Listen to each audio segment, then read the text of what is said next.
freecoachingtoday.com.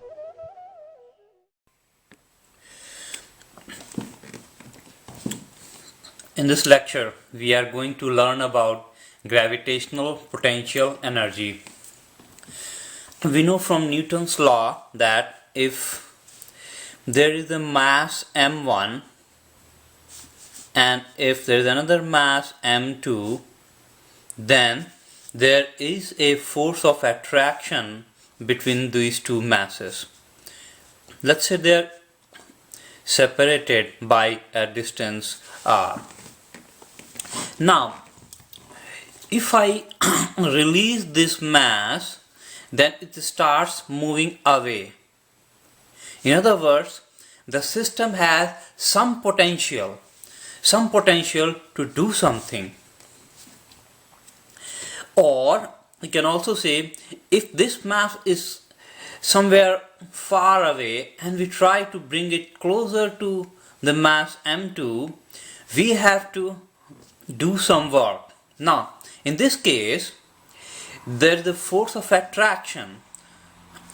So, when we try to bring this mass together, we don't do the work, we can say that we get the work. So basically we don't have to do it, it's automatically attracted and we get the work. So fundamentally we define the gravitational potential energy as the work done in bringing this mass from infinity to this point. The value of this gravitational potential energy is negative because we don't get the work, we don't do the work, we actually receive the work. We will derive the formula for the gravitational potential energy. I will first write the formula here. It's denoted by U. We are finding out the gravitational potential energy for two masses m1 and m2 separated by a distance r is given by G m1 m2 divided by r. G is the universal gravitational constant, m1 m2 are the masses, and r is the distance between them. So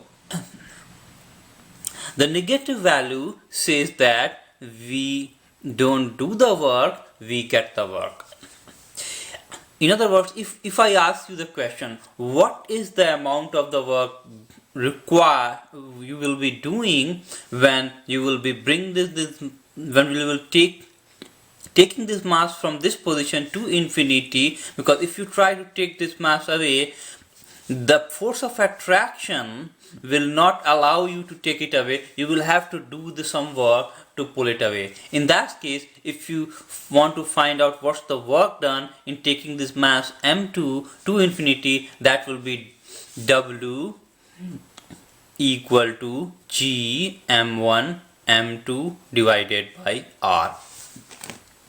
Now there are two ways we can derive this formula. Both of them will depends upon the fact that there is a force between m1 and m2, and if you move them by a little amount, you do a work that's denoted by F equal to force into the distance that is moved. Now since it's a work, it's not a vector quantity, it's a scalar quantity. It just has the magnitude, it does not have any direction. The force has a direction. For example, the force acting between the masses m1 and m2 have a definite direction. So let's start with the derivation of the formula.